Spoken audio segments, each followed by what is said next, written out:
4월 20일 말씀 묵상하겠습니다. 함께 기도하겠습니다. 하나님, 우리가 어떤 상황에서도 하나님의 권능과 하나님의 위대하심을 보게 하여 주시옵소서. 이 세상에 오직 하나님만이 유일한 참신임을 알 수 있는 영적인 눈을 열어 주시옵소서. 예수님 이름으로 기도했습니다. 아멘. 오늘의 말씀은 출애굽기 9장 1절부터 12절까지의 말씀입니다. 말씀을 함께 살펴보시기 전에 개인적으로 말씀을 꼭 읽으시고 묵상하는 시간 가지시기 바랍니다. 출애굽기 9장 1절입니다.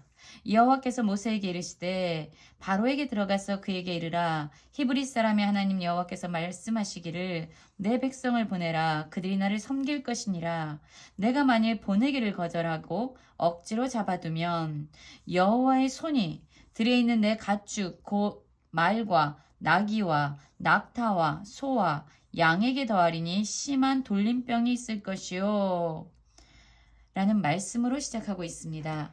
우리는 지속적으로 하나님의 말씀을 거역하고 불순종하는 애굽의 왕 바로에게 하나님께서 재앙을 내리시는 것에 대해서 살펴보고 있습니다. 첫 번째 재앙은 나일강을 피로 바꾸어 놓으시는 재앙이었지요.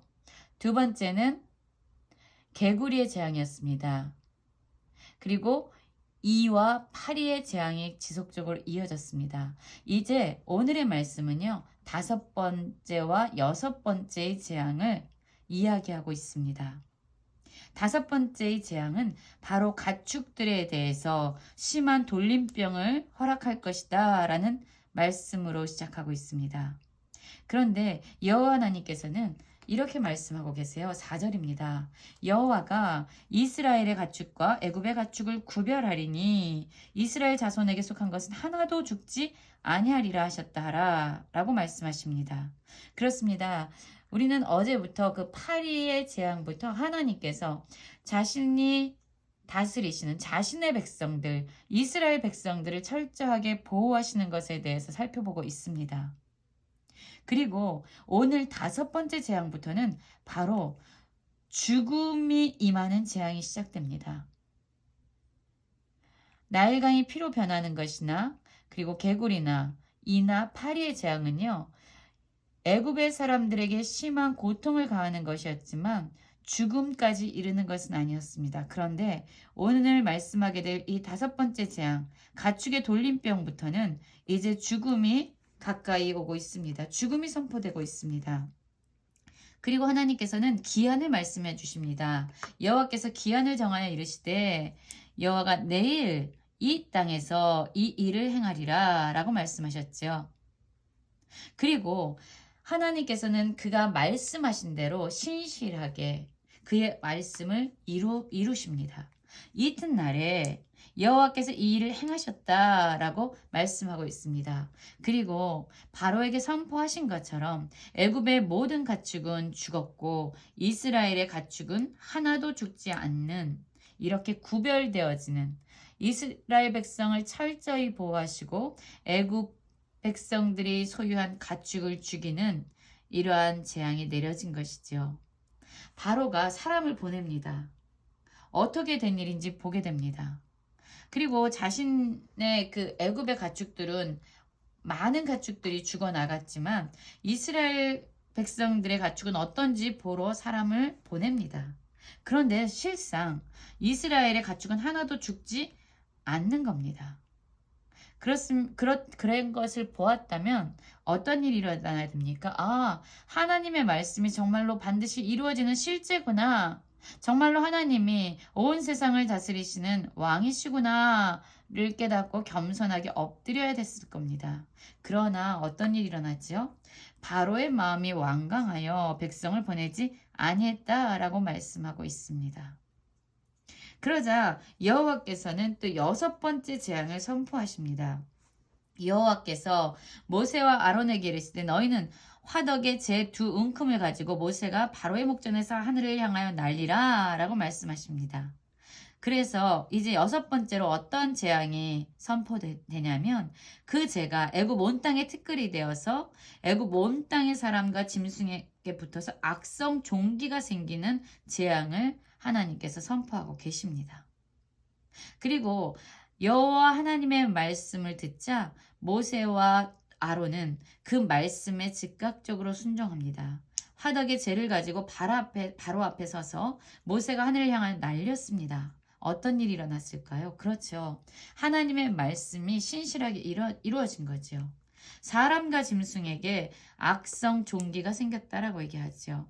그리고 요술사들, 하나님이 나일강을 피로 변화시킬 때 동일하게 흉내를 내고 또한 개구리를 불러오게 했던 이 요술사들도 악성 종기로 말미암아 모세 앞에 서지 못했다라고 이야기하고 있습니다.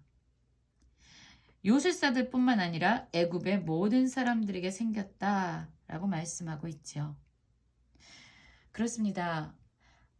여호와 하나님은 자신의 백성을 철저히 보호하시면서 애굽 사람들과 이스라엘 백성들에게 진정 하나님이 어떠한 분이신가를 드러내고 계십니다. 전능하시고 온 세상을 다스리시는 분으로 스스로를 드러내고 나타내고 계십니다. 하나님은 우리의 타협과 협상의 대상이 아니라 바로 우리가 반드시 그분의 말씀에 순종해야 하고 그분의 말씀은 반드시 신실하게 이루어지는 말씀이라는 것이 지금 계속적으로 선포되어지고 행해지고 있습니다. 그러나 12절을 보면 이런 말씀이 있죠.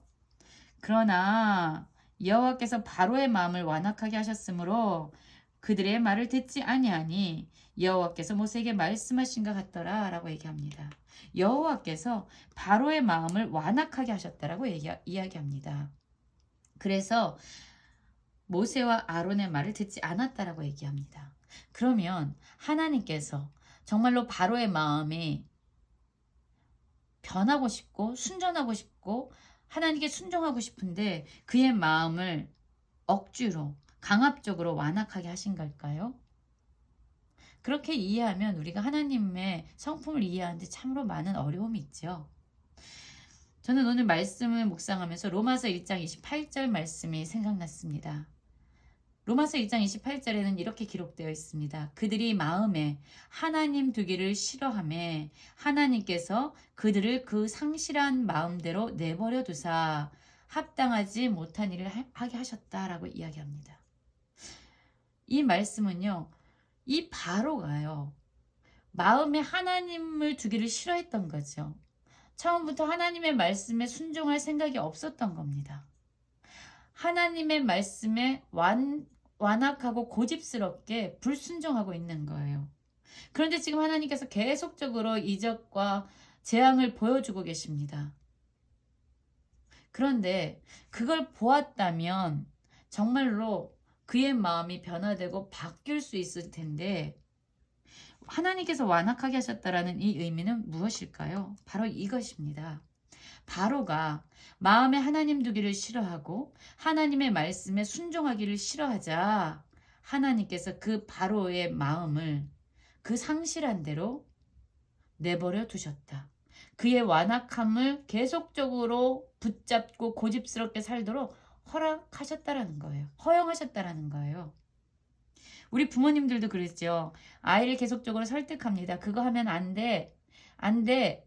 자꾸 불을 켜려고 하지만 불이 뜨거운 거야. 아, 뜨거해. 만지지 마. 라고 계속적으로 설명하고 다독거리고 가르칩니다.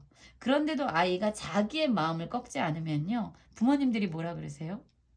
그래, 한번 해봐. 그러면.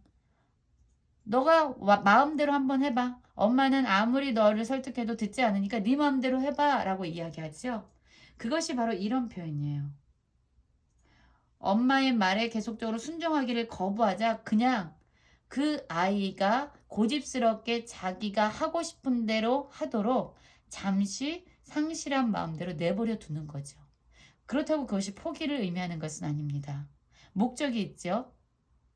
내버려 뒀지만 거기서 교훈을 얻고 그가 돌이키기를 원하는 것이 부모님들의 마음이죠. 하나님께서 바로를 완악하게 하셨다라는 것은 그가 하나님을 마음에 두기를 싫어하자 하나님께서 그냥 그의 마음을 상실한 대로 내버려 두시도록 그냥 허용하셨다는 거예요.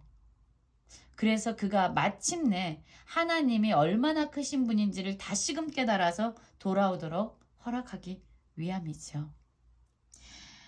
오늘 말씀을 묵상하면서 우리의 마음이 정말로 하나님을 향해서 열려있는 마음이 되기를 원하게 됐습니다. 그냥 우리의 마음이 하나님 두기를 싫어해서 상실한 대로 내버려 두는 그런 유기되는 마음이 아니라 하나님이 말씀하시면 하나님의 말씀에서 귀한 깨달음을 얻고 기꺼이 순종하는 그렇게 부드러운 마음, 온유한 마음, 선한 마음으로 오늘 하루를 살아가는 모든 성도님들 되기를 간절히 기도합니다.